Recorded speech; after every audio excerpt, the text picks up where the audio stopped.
જૂનાગઢ ખાતે ભાવભર હોલિકા દહન કાર્યક્રમનો પ્રારંભ થયો છે। શહેર સહિત વિવિધ વિસ્તારોમાં પવિત્ર તહેવારની ઉજવણી। ગાંધીગ્રામ વિસ્તારમાં 51,000 છાણાની વિશાળ હોલિકા પ્રગટાવાશે। અનેક કિલો અગરબત્તીઓ હોલિકા દહનમાં વપરાશે। ભક્તોમાં ભારે ઉત્સાહ, ધાર્મિક માહોલ સર્જાયો। સ્થળ પર મોટી સંખ્યામાં શ્રદ્ધાળુઓ પણ ઉમટી પડ્યા છે। તો આ મામલે વધુ માહિતી સાથે અમારા સંવાદદાતા કૃતાર્થ વૈષ્ણવ લાઈવ જોડાઈ ગયા છે। જૂનાગઢ ખાતે ભાવભર હોલિકા દહન કાર્યક્રમનો પ્રારંભ થયો છે। શું છે અત્યારનો માહોલ?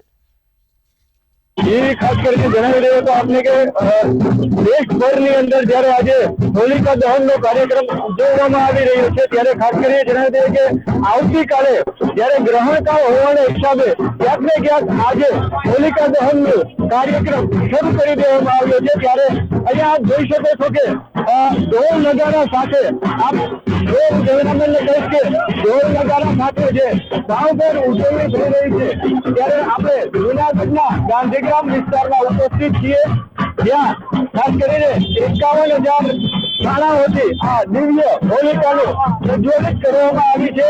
આપ જે રીતે જોઈ રહ્યા છો એ રીતે અનેક દર્શનાર્થીઓ આ હોલિકા દહનની પ્રદક્ષિણા કરી રહ્યા છે અને ખાસ કરીને આ રીતે હોલિકા દહનનો કાર્યક્રમ અહીંયા શરૂ છે। જી બિલકુલ ભાવિકો ત્યાં હોળી પ્રગટાવવા માટે આવ્યા છે। જે સ્થાનિકો જે છે ઢોલના તાલે ગરબે ઘૂમી રહ્યા છે, તેઓનો કેવો પ્રતિસાદ છે? જી ખાસ કરીને આપણે અહીંયા આયોજક આપણી સાથે જોઈ ગયા છે। શું કહેશો ગાંધીગ્રામ ગરબી મંડળ એક જૂનાગઢનું શું કહેશો આ ગરબીમાં? હોળી માટે અમારે બહુ મહેનત પોતાવે છે। 51,000 છાણા અને 51 કિલો અગરબત્તી લઈ અને બધી આહુતિ દીધી છે। ગાંધીગ્રામના રબારી સમાજના યુવા આગેવાન છોકરા બધા ભીમભાઈ છે, રાજુભાઈ છે, હીરાભાઈ છે, અજીતભાઈ રાણા છે, એવા અમારે લગભગ 60 કાર્યકર્તા છે। તેઓની મહેનત રાત દિવસ કરી અને હોળી માટે 10-15 દિવસથી બહુ સારો સહકાર છે। જી આ તો હતા અહીંયાના આયોજક। ત્યારે અહીંયા ઉપસ્થિત આપણે લોકો સાથે વાત કરીશું। બેન શું કહેશો આ હોલિકા દહન વિશે શું કહેશો? જી ત્યારે સ્થાનિકો છે એ બોલવા માટે ક્યાંક ને ક્યાંક અસમર્થ થઈ રહ્યા છે। જી બિલકુલ કૃતાર્થ, જેવી રીતે તમે જણાવ્યું છે કે છાણા અને અગરબત્તીથી હોળી જે છે પ્રગટાવવામાં આવી છે। પર્યાવરણ બચાવવાનો સંદેશ, પર્યાવરણ પ્રેમી માટે સંદેશ પણ પાઠવવામાં આવ્યો છે, શું કહેવું છે? ખાસ કરીને ગાંધીગ્રામની અંદર ક્યાંક ને ક્યાંક પર્યાવરણને સુરક્ષિત કરવાના ભાવ સાથે આ હોલિકા દહન થઈ રહ્યું છે। ત્યારે અગરબત્તી અને કુદરતી છાણાઓ દ્વારા આ અગરબત્તીઓ અને કુદરતી છાણા દ્વારા ક્યાંક ને ક્યાંક આ હોલિકા દહન થઈ રહ્યું છે। ત્યારે અમારી સાથે એક સ્થાનિક જોડાઈ ગયા છે। શું કહેશો સાહેબ? હું ડોક્ટર પાર્થ ગયાત્રા, સ્થાનિક ગાંધીગ્રામ જૂનાગઢ।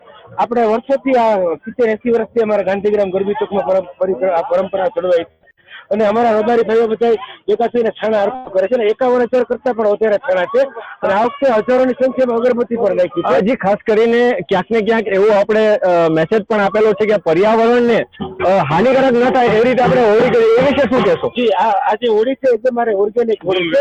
આ અમારા પ્યોર છાણાની હોળી છે અને આ હોળી જે છે એમાં પર્યાવરણને કોઈ પણ જાતનું નુકસાન થતું નથી, ઉલટાનો ફાયદો થાય છે કે તમામ વાયરસ કે બેક્ટેરિયા છે એનો નાશ થશે અને બધા નિરોગીતા રહે। હજી ખાસ કરીને સાહેબ આપ એક ડોક્ટર છો અને ત્યારે ડોક્ટર તરીકે એવું કહેવાય છે કે ક્યાંક ને ક્યાંક વૈજ્ઞાનિક કારણ પણ હોળી પાછળ રહેલું, શું કહેશો?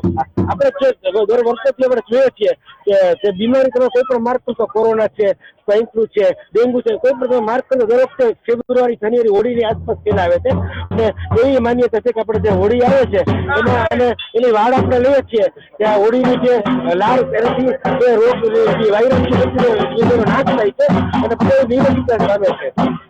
જે આ હતા અહીંયાના સ્થાનિક, જી શું કહેશો? બિલકુલ જેવી રીતે અત્યારે માહોલ જામ્યો છે, લોકો ઢોલના તાલે ગરબે ઘૂમી રહ્યા છે, હોળીની પ્રદક્ષિણા કરી રહ્યા છે। સ્થાનિકોમાં કેવો અત્યારે માહોલ છે, કેવો ઉત્સાહ જોવા મળી રહ્યો છે તે જાણવાનો પ્રયાસ કરીશું। કૃતાર્થ જરૂર એવી વાત છે, અત્યારે સ્થાનિકોનો ઉત્સાહ બમણો થઈ રહ્યો છે। ત્યારે અહીંયા બીજા સ્થાનિક આપણી સાથે જોડાયા, શું કહેશો? આ હોલિકા દહનનો જે તહેવાર છે વર્ષોથી આવી રહ્યો છે। આ જૂનાગઢના ગાંધીગ્રામના રબારી ભાઈઓ હીરાભાઈ અને એની ટીમ આજે અથાક 1 મહિનાથી મહેનત કરી અને આ હોલિકા દહનનો જે કાર્યક્રમ કરે છે એ ધન્યવાદ છે। આ લોકો બાળકો આ જે હોલિકાની અંદર આસ્થામાં જોડાયેલો છે, અહીંયા હજારો માણસોની સંખ્યામાં અહીંયા પ્રદક્ષિણા કરવા આવે છે અને આનો એવો મહત્વ હોય છે કે હોલિકા દહનની અંદર હોલિકાના જે લોકો દર્શન કરે અને જે લોકો આસ્થાથી આની સાથે જોડાય છે એને આખું વર્ષ સુખ સમૃદ્ધિ અને અતિશય ખુલી મળે છે અને એનર્જી છે આની અંદર જે જળવાય છે એ અદ્ભુત હોય છે. જી, આપણી સાથે અહીંયાના મુખ્ય આયોજક કહી શકીએ તો વીરાભાઈ મોરી મારી સાથે ઉપસ્થિત થઈ ગયા છે. વીરાભાઈ, ખાસ કરીને વર્ષોથી એક જે પરંપરા છે એ આપણે જાળવી રાખી છે, શું કહેશો? આ પરંપરા જાળવી એટલા માટે કે અમારા ગાંધીગ્રામ રબારી સમાજથી છે ધીમી ટકાવી રાખી. અમારા રબારી સમાજ યુવા કાર્યકર્તાઓ તન ધનથી આ સેવા કરી રહ્યા છે. જે ખાસ કરીને ક્યાંક ને ક્યાંક આપણે પર્યાવરણને જે રીતે હાનિકારક ન થાય એ રીતે આપણે હોળી પ્રગટાવી છે, શું કહેશો? લગભગ ગાયના છાણાની ઉતાગરી કરીએ, 51 કિલો અગરબત્તી ભૂમિકેમાં ઉતાગરી વસ્તુ જૂની ઉતાગરી. જી, આ તો હતા સ્થાનિકો અને આયોજકો. જી, કૃતાર્થ, માહિતી બદલ આભાર. જુનાગઢ ખાતે ભાવભર હોલિકા દહન કાર્યક્રમનો પ્રારંભ કરવામાં આવ્યો છે. કૃતાર્થ, માહિતી બદલ આભાર. શહેર સહિત વિવિધ વિસ્તારોમાં પવિત્ર તહેવારની ઉજવણી. ગાંધીગ્રામ વિસ્તારમાં 51,000 છાણાને વિશાળ હોલિકા પ્રગટાવવામાં આવી. અનેક કિલો અગરબત્તીઓ હોલિકા દહનમાં વપરાઈ. તો ભક્તોમાં ભારે ઉત્સાહ, ધાર્મિક માહોલ સર્જાયો. સ્થળ પર મોટી સંખ્યામાં શ્રદ્ધાળુઓ ઉમટ્યા.